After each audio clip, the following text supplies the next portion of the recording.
Hello and welcome to the Stronghold Digital Mining Daily Update. Today is Friday, June 30th, 2023. Let's just jump right into the numbers. Okay, so PJM Penelec, that's of course where the Scrubgrass power plant is located. Average 24-hour grid prices are at $29.18. PJM Penelec, or I'm sorry, PJM PP&L, I should say, I apologize. That, of course, is the zone of the grid where I happen to live. It also happens to be the zone of the grid that is serviced by the Panther Creek power plant. 24-hour grid average pricing of $21.87. Bitcoin priced in dollars per megawatt hour is lower at $84.08, but I'll tell you, $84+ on average is still very, very useful for Stronghold Digital Mining. Bitcoin, the price of Bitcoin over the past 24 hours, $30,629. Very decent, very respectable. The network hash rate has increased. It's up to 404. Back to me, please. So what I do want to point out is that the price of Bitcoin did drop somewhat this morning. The reason for the drop is arguably a Wall Street Journal article that's an exclusive to the Wall Street Journal, where they're reporting that both BlackRock, Fidelity, and I guess the CBOE, these institutions have applied for a Bitcoin ETF, right? They want to operate a Bitcoin exchange traded fund. These entities are among some of the largest on planet Earth. I mean, between Fidelity and BlackRock, they probably manage, I could look up the exact number, but it's like tens of trillions of dollars. The SEC is evidently telling these institutions that their applications lacked sufficient information. Okay, hey, fair enough. So because these institutions have a tendency to be exceptionally persistent, and because they have a lot of highly competent professionals, working for them, they will revise the application and they will resubmit it to the SEC, presumably. And then the SEC will have to take a look and perhaps quibble about something else that may not quite be right. And these institutions will address those quibbles. And this will go perhaps back and forth for a while. But ultimately, I strongly suspect that the end result of this will be a Bitcoin ETF of some kind.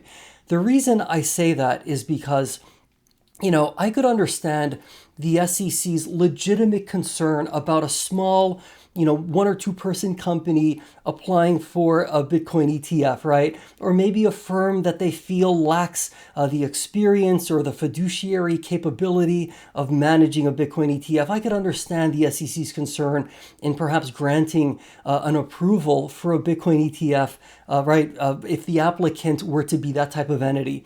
BlackRock, Fidelity, these types of institutions are, as I said before, they're among some of the largest on planet Earth.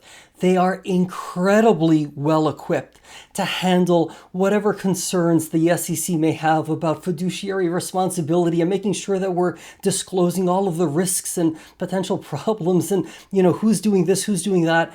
Again, I understand that the SEC's mandate is to protect investors like me from losing all my money, by putting it into perhaps a Bitcoin ETF. And I appreciate their diligence in attempting to protect me from myself and to protect other potential Bitcoin ETF investors from themselves.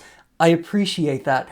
I do think at some point, though, there will have to be a balancing act, right, whereby, okay, we want to ensure there are sufficient safeguards, but by the same token, we want to allow there to be progress, right? If we believe that we are progressive people, right, we're progressive-minded people, then a Bitcoin ETF, I think, makes a lot of sense. And we're perhaps at a point now where it's time to, let's sort of have a constructive conversation with some of the largest institutions on planet Earth, some of the arguably most responsible and dedicated institutions on planet Earth, and let's figure out a way so that these institutions can allow individuals, perhaps like me or anyone else out there, to put some money in a Bitcoin ETF and to do so in a way that's safe and that's sound and that's not going to be inappropriate or that's going to create a problem. Again, I understand that the SEC has these concerns.